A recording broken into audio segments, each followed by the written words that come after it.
હવે આપણે કપડાની સાચવણી કેવી કરવાની એના વિશે વાત કરવાની છે.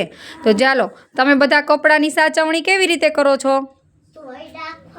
હા, કપડાં ચોખ્ખા ધોયેલા જ પહેરવાના, બરાબર.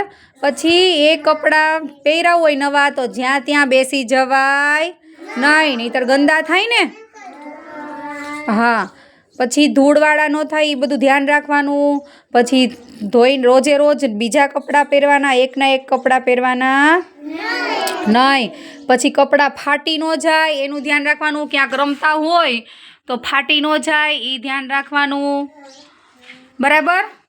પછી બીજું શું ધ્યાન રાખવાનું? કપડાનું શું ધ્યાન રાખીએ આપણે?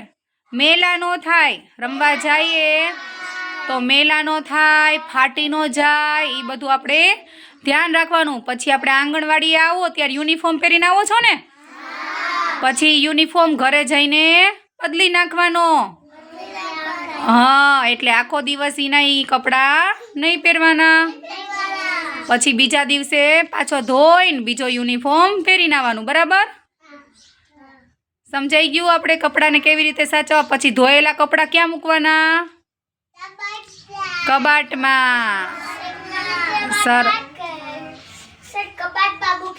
સરસ, લ્યો.